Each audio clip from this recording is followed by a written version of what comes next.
Saya terheran-heran dengan adanya chips di semua pohon di kota Guangzhou ketika saya ke sana beberapa waktu yang lalu. Hotel yang saya tinggali kebetulan di depannya ada taman yang cukup besar. Sore hari saya menyempatkan gerak-gerak sedikit untuk melepas penatnya karena panjangnya meeting. Karena ada chips di pohon itu, saya terus mengikuti langkah saya, bukan sekedar hanya di sekitar taman, tapi saya terus berjalan keluar dari taman tersebut. Setiap langkah saya selalu memperhatikan pohon-pohon yang ada di sekitar saya, dan saya heran karena tidak ada satupun pohon yang tidak ada chipsnya, pohon yang besar. Jadi saya terus saja mengikuti jalan tersebut sehingga akhirnya saya bingung di mana posisi saya sekarang. Karena jalan selama 1 jam tersebut menurut feeling saya di awal adalah arahnya berputar sehingga kembali lagi ke hotel tersebut. Tapi ternyata saya nggak ketemu hotel tersebut. Mungkin karena saya banyak ngelamun. Isi kepala saya ya chips tadi. Saya bertanya, ngapain sih pohon dikasih chips? Lalu seperti kebiasaan saya sebagai seorang introvert yang agak pemalu, saya malu kalau bertanya pada orang. Maka kotak ajaib saya adalah membuka Google Map sebagai solusi mencari jalan kalau saya lagi lost kayak saat itu. Saya pencet Google Map, yang terjadi adalah dia cuma muter-muter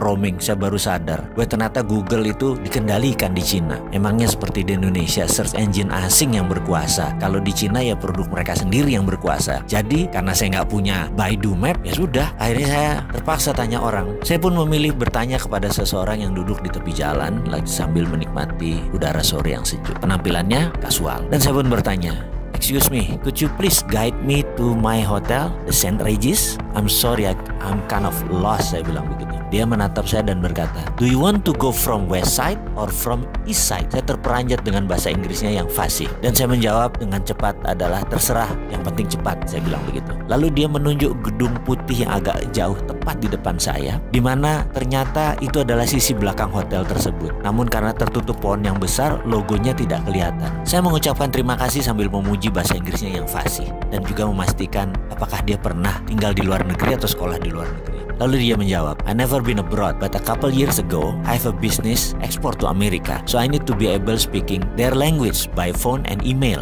"Nice," saya jawab singkat. Lalu kembali saya bertanya, "And how about now? Still in business?" Dia jawab sambil menegakkan posisi berdirinya jadi lurus. "Yes, I'm business in Africa. Africa is one of China future. Very good prospect there for China." Sambil mendengar perkataan tersebut, saya mengucapkan terima kasih yang dijawabnya dengan hanya lambaian tangan. Kepala saya bertambah 2 masalah sekarang. Chip di pohon dan Afrika akan menjadi next China. Kok jauh bener ya mereka itu mikirnya. Sementara Indonesia mikirnya politik dalam negeri yang cakar-cakaran terus. Kapan ke Afrikanya?